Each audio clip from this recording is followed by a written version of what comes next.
A Lara veio, gente. Falou que não viria para a gente ficar triste, Oi. mas veio. Não, a mamãe falou que não tem problema. Eu tô aqui numa varanda e tô aqui.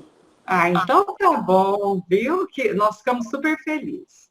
Ô, Nara, É. então, com a palavra você, viu? Vocês me falam se estão ouvindo bem, por favor, que eu não pus foninho, mas se estiver ouvindo, vamos seguir, né? Tá Bom, ótimo. hoje nós vamos ver, gente, o item Voltar para Casa do capítulo 3. Nós vimos e estamos vendo que a Joana de Ângeles, ela utiliza inúmeras metáforas para expor os seus ensinamentos, para trazer o conhecimento da psique para nós, para fazer um link entre os ensinamentos de Jesus ao trabalho que ela apresenta. E ela tenta, usando estas figuras, esses ensinos de Jesus tão importantes, trazer para nós um entendimento profundo da criatura humana. Então, nós vamos utilizar aqui, falar dessas inúmeras metáforas, tentar entender, na verdade, o que ela propõe, né? A volta para casa. Então, de cara, ela já fala, é uma viagem rica de alegria. Por quê? Nós podemos afirmar, do ponto de vista psicológico, que é a tomada de consciência do espírito.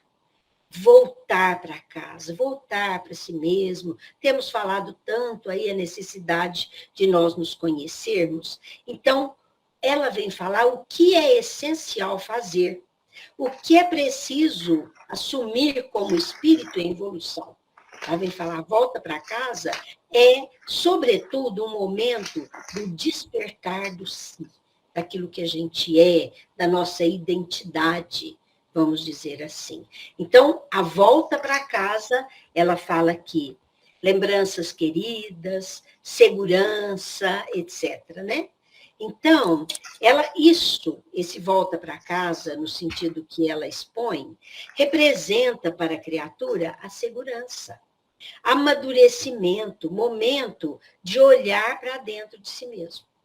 Olha que bonito voltar, gente, interiorizar aquilo que somos capazes de perceber em nós, né, no nosso íntimo.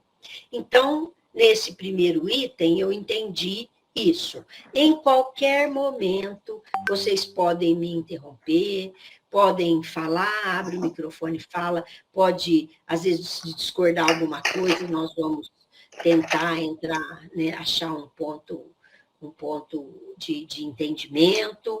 Então, esse primeiro item é isso, né? É a tomada de consciência do espírito.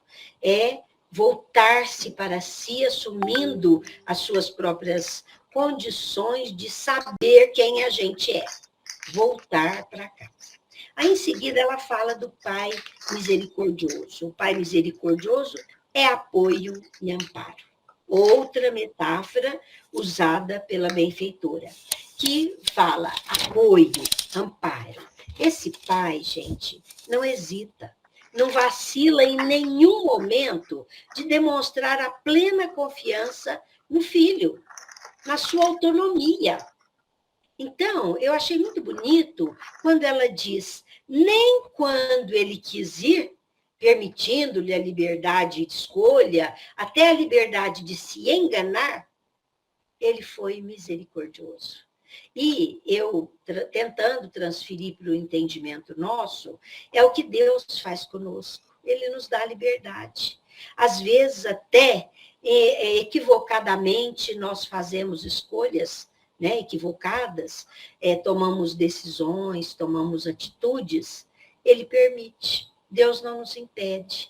Ele, lógico, está ali nos protegendo, nos querendo que a gente acerte, mas essa permissão da liberdade, essa concordância no sentido, nossa liberdade é uma confiança em nós. Olha aí, gente. É confiança e, sobretudo, confiança na sua lei.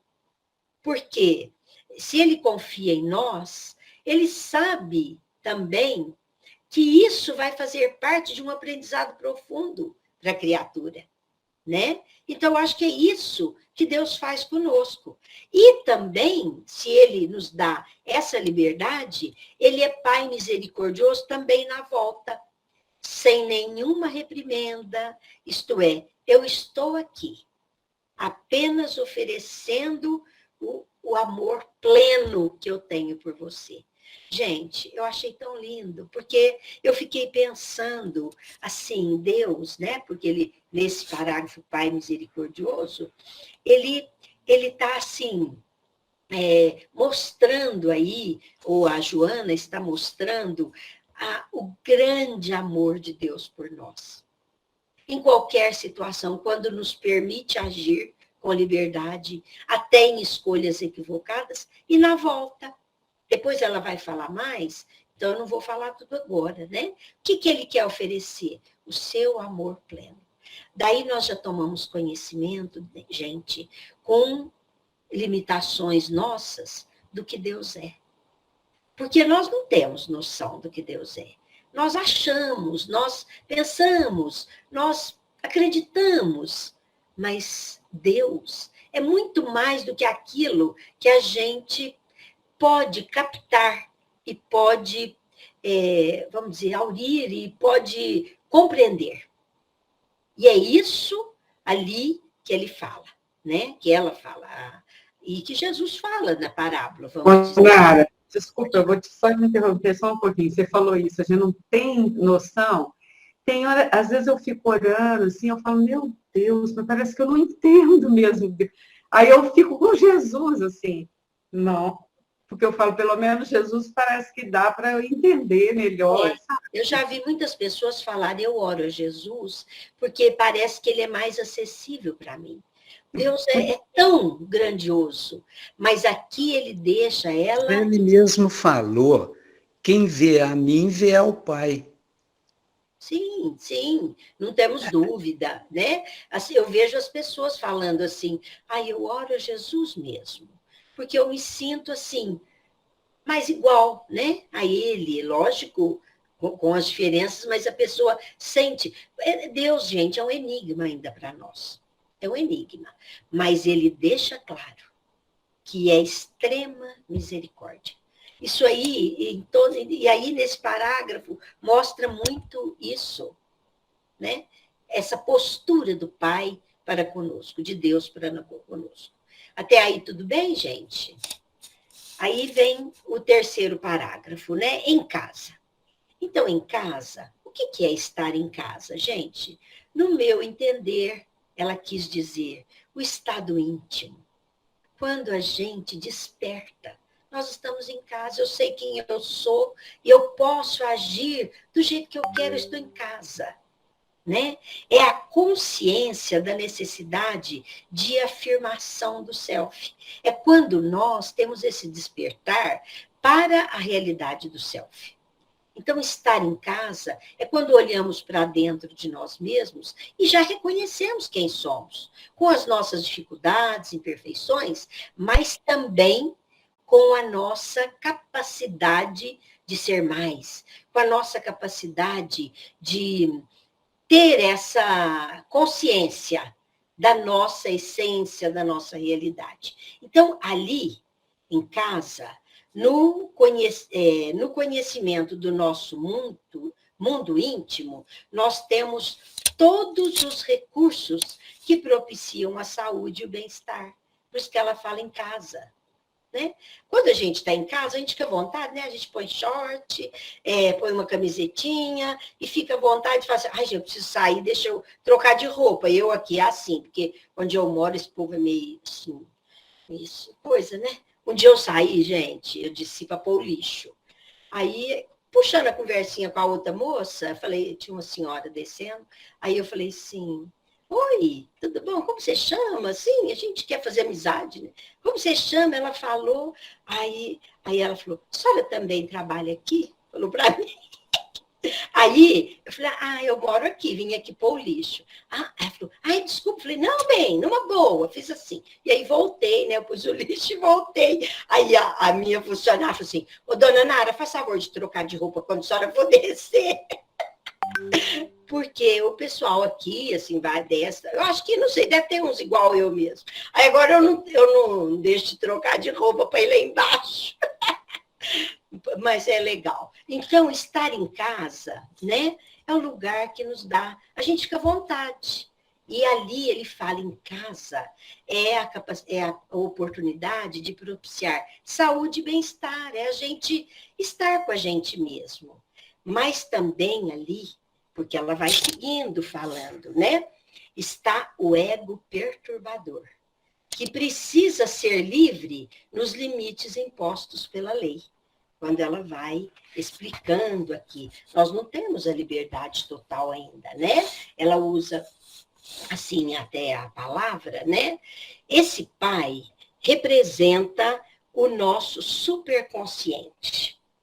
Deixa eu ver se é isso. Então, aqui ela fala assim, a gente não pode ser livre em totum, quer dizer, completamente, porque temos os limites impostos. A nossa liberdade vai até onde começa a liberdade do nosso próximo, porque todos somos livres. Então, a nossa liberdade automaticamente é relativa, né? Mas, em casa, nós temos essa liberdade. Né? Então, estar conosco mesmo, nós podemos ser quem nós somos e tudo mais. Aí, nessa seguinte, né, esse pai que deseja a felicidade do filho, ele pode estar configurado no superconsciente. Então, eu entendi que ela representa o nosso superconsciente, esse pai representa para nós esse superconsciente, isto é, o estado de expectativa agradável de que tudo será resolvido. É mais uma metáfora que ela usa. Então, o superconsciente, porque nós temos o inconsciente, o consciente e o superconsciente. O inconsciente está lá, é o que são as aquisições que às vezes não são lembradas pelo consciente. O consciente, o estado presente, e o superconsciente, o estado ideal. Né? Então, é o estado ideal, o estado mental ideal a ser alcançado pela criatura. Então, ela fala que esse pai representa esse superconsciente, que é o estado de expectativa agradável de que tudo será resolvido. Quando ele fala, eu vou ter a meu pai. Os empregados lá têm o pão, comem melhor do que eu estou comendo, porque tem o meu pai. Então, eu vou buscar aquele apoio do pai. É o estado de expectativa agradável de que tudo será resolvido. Mas, para que isso ocorra, né? Tudo culminará em solução positiva, que é a postura do pai.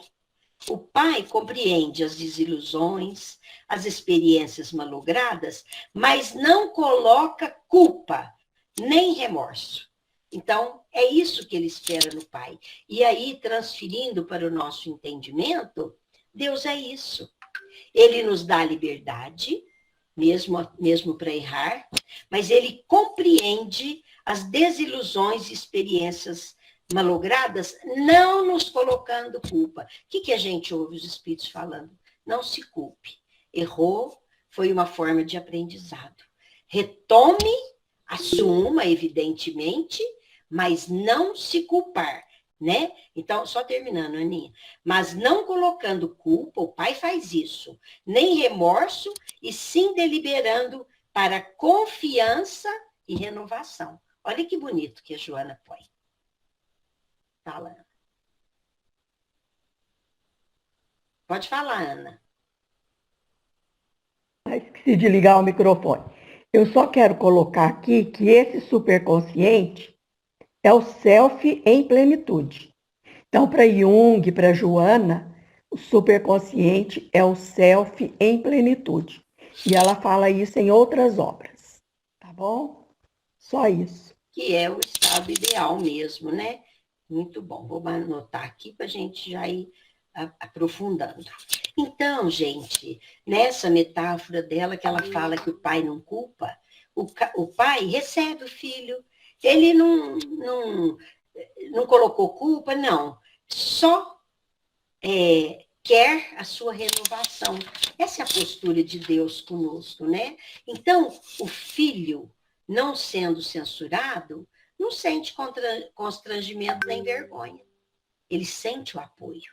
E é isso que nós devemos contar com Deus na nossa vida. Quando erramos, não que devamos errar, nós temos a oportunidade e devemos desejar sempre o acerto. Mas se acontecer, não nos culpar, não entrar no sentimento de angústia profundo que atrapalha a renovação. Atrapalha. Por quê? Deus não quer isso de nós. Aí outro aspecto é que ela segue aqui, né? Mas aquele pai misericordioso também não reclama da conduta do outro filho, o ciumento. Então, com relação ao outro filho, o pai não reclama da conduta dele, ao contrário, esforça-se por diluir-lhe a mágoa. Ele vai e fala, tudo que é meu é teu, filho, para o filho entender a sua postura de pai misericordioso com todos. Não era com um ou com outro, ele não estava mostrando preferências, ele estava expressando o amor pleno. E isso nos leva a refletir sobre a misericórdia do Pai, de Deus, para com toda a humanidade. Diante de um conflito, jamais condena um ou outro. Eu fiquei pensando até na guerra, né? Ele, com certeza, não condena, Putin não condena Volovitz lá, Zelensky, ele não condena, não, ele quer todos, que é isso que Deus quer para nós, todos se entendendo, porque todos merecem o seu amor da mesma forma, né? Ele acolhe ambos, a sua conduta no erro, a dor que experimenta já é uma punição, diz aqui Joana, né? Então, mesmo ele estando errado, ele não condena porque aquela conduta errada já é ruim para ele, para aquele filho ciumento. Então, não precisa de condenação, ele precisa de despertar, ele precisa de acolhimento. E o pai fala, né? Tudo que é meu, tudo que é dele, tudo que é seu é dele, porque ele tem estado ao seu lado. Quer dizer, você está aqui, tudo que é meu é seu. Basta a gente perceber, né? Então, aí, até aí, ele fala dessas metáforas. Aí segue aqui, ó. Merece consideração o detalhe da oferta de um anel. O anel, simbolizando o restabelecimento do elo de vinculação que foi interrompido pelo ego doentio, inquieto. Então, o anel representa esse elo. Quando ele dá o anel, põe o anel no dedo, ele está mostrando que está restabelecido o elo entre ele e o pai, entre ele, a criatura consciente, e a lei, porque o pai representa essa lei, né? Então, o que determinou isso? O ego doentio, ilusório, que achou que ia achar lá na aventura a felicidade, buscou o prazer. E ele retoma e o pai, o anel simboliza isso. Essa retomada da vinculação promove a cura dos tormentos que se instalam no mundo interior.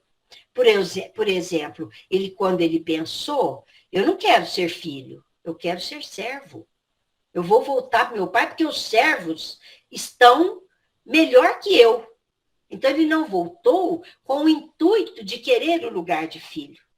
No entanto, ele promove essa condição para o filho, né? Então, nessa vinculação, se instala no mundo interior daquele filho a capacidade de entender que o pai é isso, é grande amor e ele continua sendo reconhecido como filho. Não houve a desvinculação. Pode falar, Ana.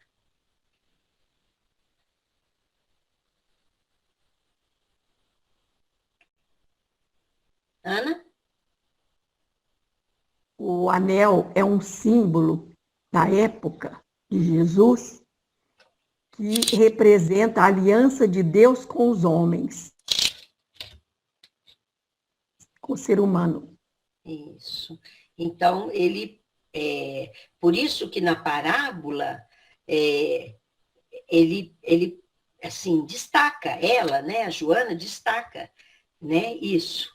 Quer dizer, não houve o rompimento desse vínculo, né? Ele retoma, ele coloca a aliança, né? E aí, em seguida, ele fala das sandálias, né? Que também lhe manda pôr aos pés, são de relevante significado.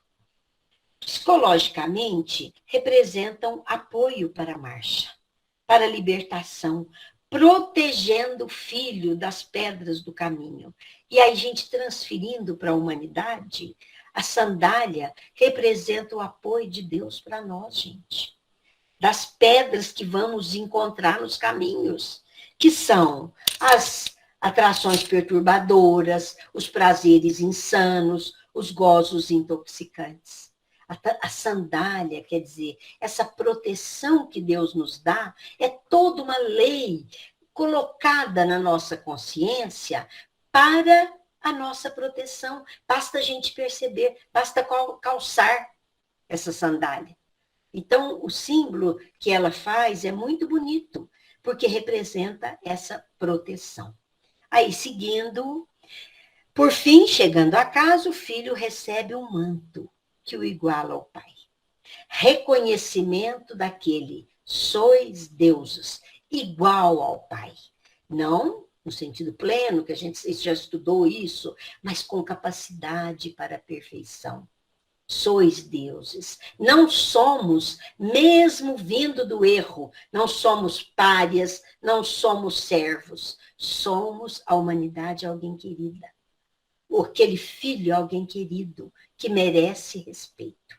E aí, eu comecei a refletir, por isso que eu falei de Deus aquela hora no começo, a gente ainda, Deus é um enigma. Porque é um Deus que faz isso, olha lá. Que, apesar de tudo, não nos acha um pária, um servo, que você errou, vem cá, vai ser punido. Não, Deus não pune. Ele é misericordioso até vamos dizer, na retomada, na reparação do erro. Porque a gente paga toda a prestação, viu, gente? Com certeza. Se a gente fosse pagar à vista, nós estávamos ferrados. Então, é a sua misericórdia, ele nos dá nova oportunidade, ele vem oferecer uma nova encarnação, a gente paga um pouquinho nessa, fica um pouco para depois, e aí o juro está baixinho, olha só que beleza, né? Então, essa sandália representa, o manto representa isso, o reconhecimento do Pai, né, de que somos deuses, como disse Jesus, né? É a bondade do Pai abrindo o self do Filho. Quer dizer, permitindo que a gente veja esse estado ideal para o qual nós temos que nos dirigir, nos conduzir, convidando-nos ao amor. Então, ele convida o Filho, com esse acolhimento, com esse amor, ele convida ele para também amar, sem diferença, sem culpa, sem reprimenda, né? Então, naquela casa, na casa do Pai amoroso, do Pai misericordioso, não há lugar para inferioridade. O filho não foi recebido de forma diferente. O amor a todos iguala, diz a Joana de Ângeles ali. E realmente, esse manto é a representação aí da nossa igualdade com o Pai, no sentido do pleno amor que ele nos oferece. Né? Não faz diferença com outros, com irmãos, nada. O amor dele é pleno em todas as coisas, em toda a sua criação. Bom, aí nesse momento, a Joana faz uma pausa para comentar algumas coisas, né? Depois aí do manto. Ela fala assim que a sombra Não, ela faz uma pausa para comentar que as criaturas tendem a manter uma postura de tristeza, mesmo quando tudo convida à alegria. Quer dizer, por que será que nós somos assim? Então, ela vai explicando que a sombra que ainda carregamos dos atavismos, das experiências mal-sucedidas, dos equívocos das nossas existências, fazem, vamos dizer, moram em nós como um estado deprimente em nosso íntimo. Então, isso constitui essa sombra que ainda carregamos destes atavismos e que permanece em nosso íntimo, perturbando e impedindo a alegria de viver. Quer dizer, por que nós temos tristeza, temos angústia, acontece uma coisinha, nós entramos em depressão? Quantos casos existem, né? Então, ela diz aqui, nós dizemos aqui, que a conquista desse estado patológico que ainda carregamos, que é o estado de tristeza, o estado negativo nos pensamentos, na nossa postura diante da vida, exige de nós esforço, um esforço determinado, uma vontade firme. Já falamos muito aqui da vontade. Se temos a vontade firme, não vamos nos deixar dominar por esses pensamentos negativos ou essas forças que nos empurram para baixo. Vamos reagir, né? Então, na nossa fraqueza, quando ela fala aqui da tristeza, inferioridade ainda, a sombra anula a alegria natural da experiência de viver e crescer. Gente, como Antônio Carlos disse, o amor cobre a multidão de pecados. Então, quando amamos, nós estamos... Gente, peraí, só um segundinho. Quando amamos, nós estamos plenos. Estão me chamando ali, mas eu já volto, é 5 segundos. Marinha. Nossa, mas é muito bonito mesmo, né, gente? Essa metáfora. Parece que está chegando no finalzinho, vai descortinando, coisa linda. Posso falar? Claro, Lara. Eu estudei a semana inteira esse capítulo. Tive que procurar a palavra no dicionário. E aí, eu vejo que eu não tinha entendido nada. Nada. O sentido geral, essa captação de ideias. Viu, Nara? Eu estou falando aqui que eu estudei a semana inteirinha esse capítulo. É tão bonito, né? Mas, assim, eu não entendi nada. Porque eu tinha que... Não, a hora que a gente vai transformando para a nossa vivência, vai ficando mais claro, né? Gente, então, eu comprei um negócio, falei com o moço só depois das 4. E aí ele tocou, eu falei, infelizmente eu não posso atender. Se ele quiser voltar depois, vamos ver. Agora, bom. Então, gente, essa sombra, ela quando ela faz essa pausa, para ser eliminada, exige de nós um esforço firme, uma vontade firme, né? Então, na nossa fraqueza, essa sombra anula a experiência de viver. Gente, a vida dada por Deus a nós, ela é a expressão da alegria. Porque olha tudo que nós temos. Nós vemos, nós falamos, nós desenvolvemos a inteligência, nós temos fora de nós a música, as belezas, a natureza, os animais, tudo promovendo para nós alegria. Assim, permitindo que a gente seja feliz, seja alegre e cresça, né? Mas aí a gente se entrega ao masoquismo, à aflição. Então, nesse trecho, ela faz a referência a Deus, o mais extraordinário exemplo de alegria. Pela sua obra, nós sabemos, além da misericórdia, da justiça, ela fala aqui da alegria, que tudo proporciona para a nossa felicidade. Oferece-nos sempre a oportunidade de nos reencontrarmos na estrada evolutiva, de recomeçarmos quando estamos equivocados. E aí a mensagem de Jesus, como ela cita, aqui no parágrafo ela fala, Deus é o mais, na 71 aqui embaixo, Deus é o mais extraordinário exemplo de alegria, conforme Jesus nos orienta, ou conforme Jesus decantou, né? E aí ela fala, a mensagem de Jesus era um hino de júbilo, destituída de sombra, convidando à felicidade. Quantas vezes, né? Jesus fala dessa possibilidade de agradecermos, de sermos felizes até com a dor. E aí, gente, é onde a gente compreende a profundidade dos seus ensinos. E os Espíritos nos falam, né? Nos regozijar até com a dor. Porque aquela dor talvez esteja nos proporcionando uma libertação da qual tínhamos anseio. Porque estávamos vivendo aprisionados no comprometimento, no erro, no equívoco, no engano. E aí a dor vem para nos libertar, né? Aí, pode falar, Ana.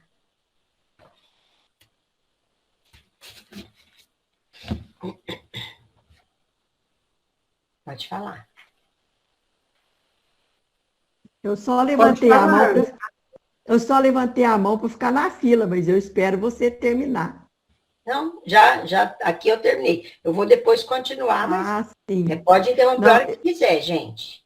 Ah, tá. Eu só quero dizer o seguinte, que ela fala aqui, ó, que a sombra densa dos atavismos reencarnacionistas. Então, nós vamos acumulando, né, esses atavismos, ficamos presos às experiências difíceis, vamos dizer assim mesmo, maléficas, né, do passado, que nos causaram mal. E isso pode se transformar em transtornos masoquistas. E aí que é patológica a coisa. Quando se transforma num transtorno, porque a pessoa, ela acostumou tanto a sofrer e se comprazer com aquele sofrimento, que ela acaba se tornando masoquista, ela sente prazer em sofrer. Então, se o outro vem contar um sofrimento, ela quer que o seu seja maior ainda, porque ela se compraz com aquilo.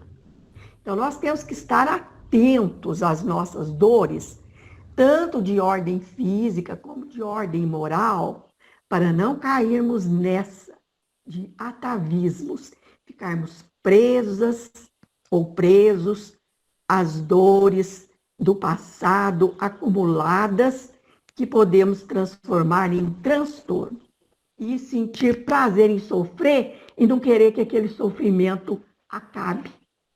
Isso é que é patológico. E é aí que mora o perigo e é aí que nós temos que estar vigilantes, muito vigilantes mesmo. Senão nós podemos acabar, assim, caindo nessa. E aí ela continua, né? Que a mensagem de Jesus é um hino de júbilo. A Lara também quer falar. Ah, tá. Pode falar, Você Marina. não viu, Em relação ao comentário da Ana, nós, quando caímos nesses atavismos, nós nos tornamos vítimas de nós mesmos, não é? Sim, sem dúvida. Essa conclusão que eu cheguei. Sem dúvida, Lara. Sem dúvida. Aí você passa a se vitimizar.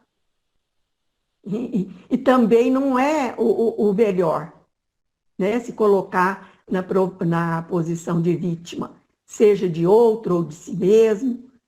Não existe vítima, né? Então, temos que estar vigilantes a isso também. Muito boa a sua colocação. Isso, e aí ela continuando, ela diz, né, que Jesus não possuía sombra, era todo numen, quer dizer, toda inspiração, toda pureza, beleza, alegria, satisfação, olha lá, convidando à satisfação do desenvolvimento psicológico e social, de forma que todos pudessem desfrutar de felicidade conforme ele a preconizava e vivia. Então, Jesus é isso, né? Convida-nos a essa felicidade. Pode falar, Ana.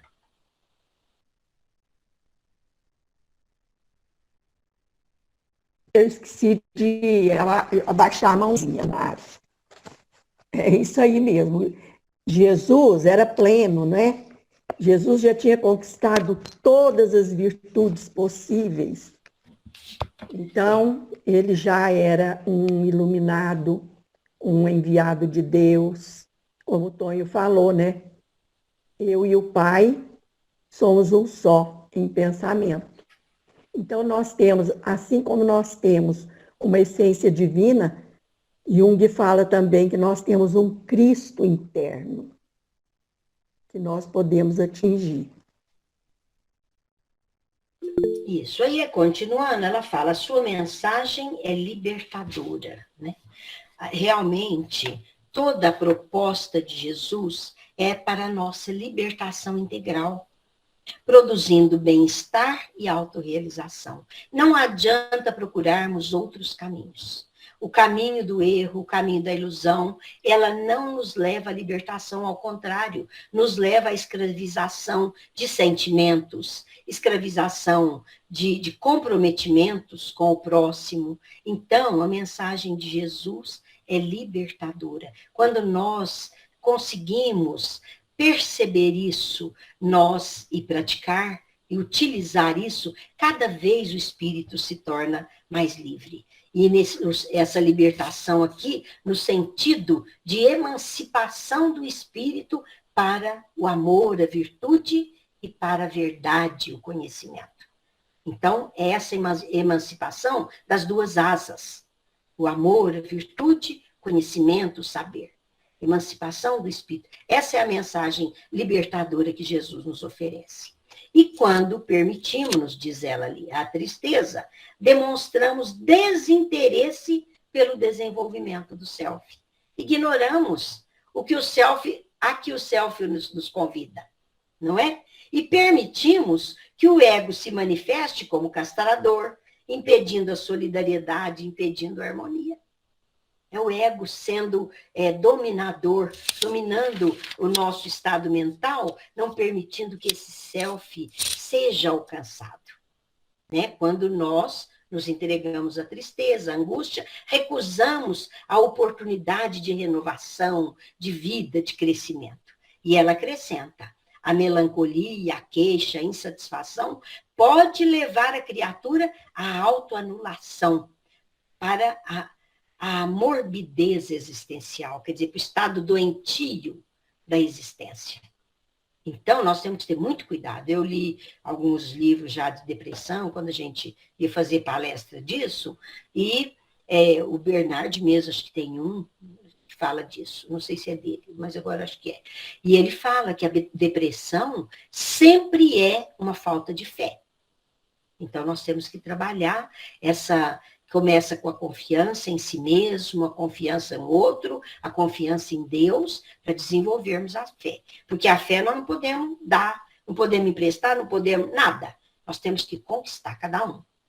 Né? Assim como outras virtudes. Então, fala assim, Senhor, me dê fé para eu conseguir. Ela é conquistada dia a dia nas experiências da vida, na existência, passando pelas dores, pelos obstáculos, pelas tentativas de superar as dificuldades, nós desenvolvemos a fé. E aí chega um momento em que aquilo torna-se pequeno diante da confiança plena que nós temos no Pai. Então, ela fala isso, que a tristeza, a melancolia, leva à autoanulação, né? E a depressão, a tristeza, são estados do espírito, estado negativo, que nós não podemos alimentar. Bom, continuando aqui, aí ela volta nas metáforas, né? As vestes representam renovação. Aí ela começa. Na parábola, as vestes oferecidas ao filho pródigo denotam renovação e rejuvenescimento, né? Então, é recomeço. É beleza. Quando a criatura sente a oportunidade concedida, a sombra cede lugar ao entendimento, ao sentimento de igualdade. Ele era igual a todos ali, não tinha diferença com os servos, com os seus convidados, não. O Pai o iguala, né? E eu diria, é a conquista da autoestima pelo sentimento de igualdade. Ele estava lá passando fome. Eu vou, e meu pai, nem que for para ser um servo do meu pai. Ele não quis muito, ele se humilhou, que foi um estado positivo de reconhecimento do seu erro, né? Mas ele não ficou parado no erro. Ele se levantou, ele tomou uma atitude. E mesmo com o risco de enfrentar, de ser um servo do pai, ele não se importava. Quando ele chega, ele é recebido com igualdade. E mais, com grande amor, né? Que é o que o pai oferece à humanidade. Então, quando nós sentimos isso de Deus para nós, gente, é autoestima. É conquista de falar, eu sou filho de Deus. Não no sentido de exigir prerrogativas e diferentes, ou privilégios, melhor dizendo, mas no sentido de reconhecer que está se estabelecendo, ainda na nossa inferioridade, o elo com o Pai, para a gente entender ele mais, porque nós não entendemos, né? Ele é um enigma. Mas aí, como a Marlene falou, eu falar, então vou orar para Jesus, que parece que é mais, mas está estabelecendo nesse nosso caminhar evolutivo essa sintonia perfeita com Deus, para um dia nós dizermos assim, eu e meu pai somos um. Vai chegar um dia, vai demorar, mas vai chegar, né? Então é o começo, é esse sentimento de reconhecimento do pai, ao pai, de igualdade e de autoestima. Eu pensei na autoestima na hora que eu estava aqui estudando. Pode ir, Ana. Pode falar, Aninha. O objetivo da psicologia humanista transpessoal espírita, que é essa que Joana de Ângeles foca, é justamente esse. Deixarmos aquela sombra para trás e buscarmos a luz. Buscarmos aquilo que nós temos de bom. Deixar a nossa essência divina, que é boa, se manifestar, se expressar. É esse o objetivo dessa psicologia. É atingir o self. Humanista, transpessoal, espírita, para levar o self à plenitude. Isso aí. E aí ela compara, aqui ela fala, né? Os desajustados psicologicamente. Eles se encontram em andrajos. E aqui, gente, também essa metáfora, parece que a gente já pensa, né, nos sem-teto, nos da rua, mas não. São pessoas que psicologicamente se encontram desajustados. Recebem o descaso, a indiferença, é lógico que ela fala, né? Quando a gente vê alguém assim de rua, né? A gente fala, ai meu Deus, já vem, vai pedir, vem, ele maltrapilho, ele desequilibrado, né? Vem pedir e tal. A gente tem aquela reação, né? Mas ela compara esses desajustados que se encontram em andrajos, desajustados psicologicamente, refletindo o descaso, a indiferença, refletindo a exclusão do meio social. Nesse momento aí, eu gostaria até que vocês comentassem, eu marquei aqui, porque olha esse parágrafo, eu vou ler, porque às vezes outras ideias eu entendi assim, que nós, quando estamos psicologicamente desajustados, nós achamos que todo mundo é indiferente, que estamos excluídos, né, do meio social. Quer ver como que ela fala aqui, ó? Os andrajosos físicos, por isso que eu falei, de rua, também quase sempre se encontram descuidados psicologicamente, atirados ao fosso do descaso, da indiferença, desejando ser notados, excluídos que se fazem por conta própria no meio social, do meio social. Morrendo, desejam desaparecer, não deixar vestígios. Eu acho que ela não quis dizer só esses de rua, né? Eu acho que ela quis dizer a gente também. Mas não sei, o que vocês acham aí? Esse comentário dela. Se eles estão também, por estarem num estado de desajuste mesmo, de abandono, ficam psicologicamente desajustados. Mas, às vezes, a gente está bonitinho, arrumadinho, e é um desajustado. Eu fiquei pensando nisso, não sei. Aí vocês viram aí o texto. Ninguém Eu quer acho que é isso mesmo, Nara. falar? Porque se ela está falando disso, né? Ela está falando disso, de nós enquanto seres aí em evolução, desse filho réprobo, né? E a gente, Então, às eu penso vezes, que é mais relacionado a isso mesmo. a gente ainda psicologicamente desajustado, né? Que às vezes estamos, muitas vezes, ou em alguns momentos estamos, né? Às vezes não é permanente, mas está. Bom, então vamos seguir. O pai misericordioso sabia que o filho necessitava de roupas novas. Então ele oferece as roupas novas. Olha aí a metáfora. É o oferecimento da identificação pessoal. Aí eu pensei aqui em relação a nós. Quando erramos, o Pai misericordioso não nos condena. Oferece uma nova oportunidade para sentirmos que somos amados. Então, é a roupa nova, né, gente? A gente vestindo uma nova oportunidade, a gente enfrentando uma nova situação. Eu acho que aqui ela quis dizer... Misericórdia do Pai, né, Nara? Isso, Nunca a sua falta. justiça, mesmo quando ela se manifesta pela sua lei, se equilibra com a sua misericórdia. Nunca eu acho que a misericórdia é muito mais do que tudo, mas ela fala e se equilibra. A gente fala, Deus é justo, Deus é perfeito, né?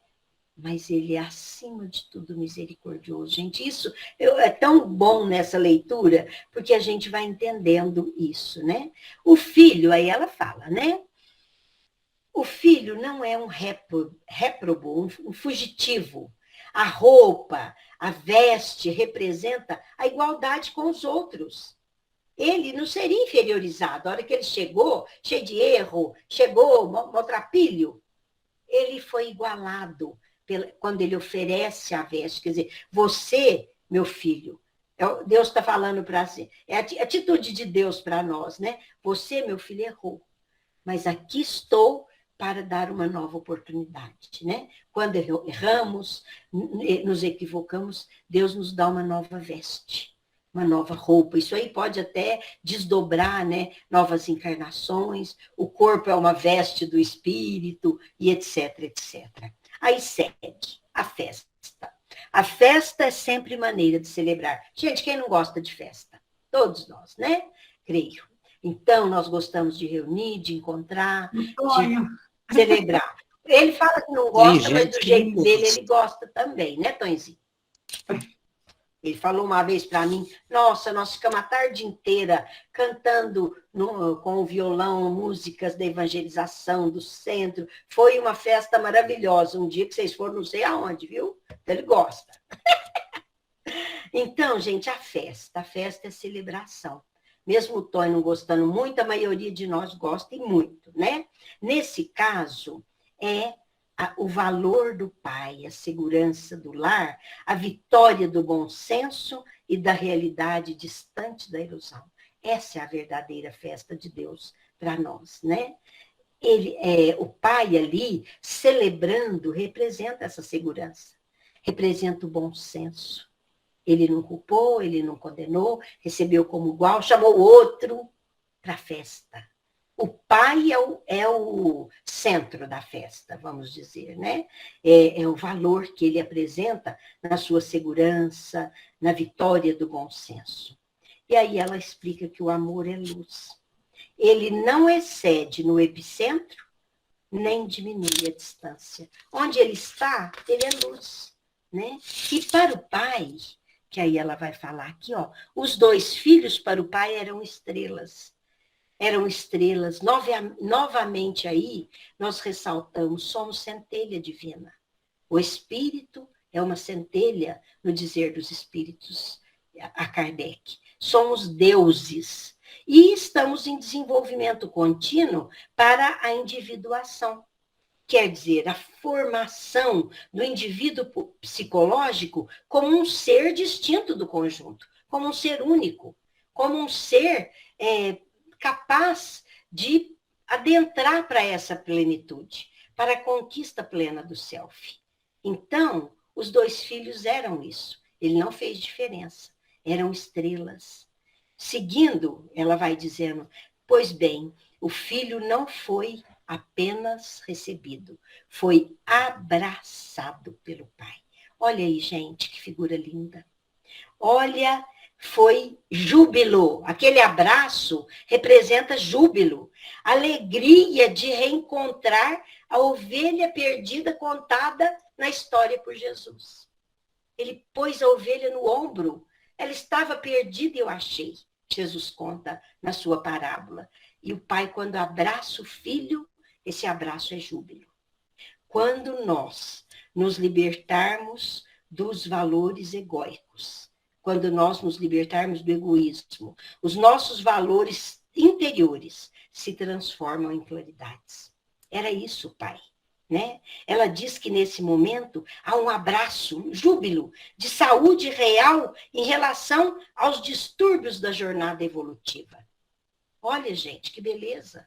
É Deus trazendo aquela luz para esses distúrbios que carregamos quando caímos, quando erramos, quando nos equivocamos, quando nos enganamos. E o abraço representa também o acolhimento ao outro filho, que promove a ruptura do eu demônio da psique dele.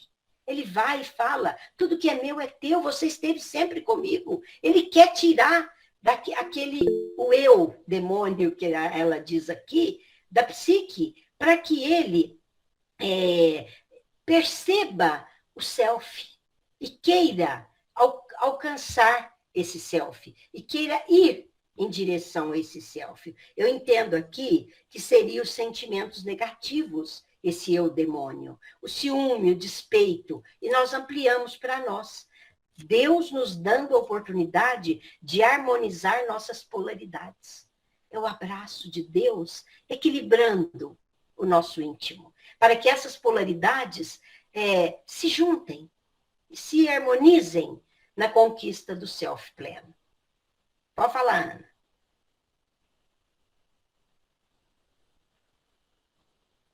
O microfone está desligado, Ana. Já liguei. Obrigada. Eu achei essa frase que ela colocou aqui maravilhosa, né? Vou repetir. A Nara já comentou, mas eu vou repetir de tão bonito que eu achei. O amor é a luz que se espraia em todos os sentidos, a tudo envolvendo na mesma claridade, sem excesso no epicentro, nem diminuição no hipocentro, ou seja, a distância. Aqui eu estou usando uma linguagem geográfica, né? Então eu vou... um abalo sísmico, por exemplo, ele tem um epicentro, que é o lugar onde ele se inicia. E o lugar onde ele repercute é o hipocentro, certo? Então, Jesus é o foco de luz. Só que nesse foco não tem excesso e nem diminui com a distância. Não diminui para o lugar onde essa luz vai reverberar. Então, é muito bonito isso aí, né? Sem excesso, um caminho do meio. Olha que coisa maravilhosa, que metáfora linda que Joana usa aí. Por isso que ela fala que o amor iguala a todos. Porque se você ama, você também passa a ser um epicentro, sem excesso de luz, né? E espargindo a luz a qualquer distância, sem diminuir a luminosidade. Então, não tem nem excesso e nem redução. A luminosidade é por igual. Olha que coisa linda, envolvendo a todos. Interessante, né, Ana? Eu achei lindo, agora você explicou aí geograficamente, eu entendi melhor. Que Deus leva o amor para qualquer, para a luz, para a sombra, para o iluminar, assim, para aquele que já está a caminho, para o que não está, é tudo igual, não tem conversa, né? É muito Isso, bonito isso. Ó, o é senhor lindo. Antônio Carlos também quer Pode falar, falar. Tony. Posso falar? Sim.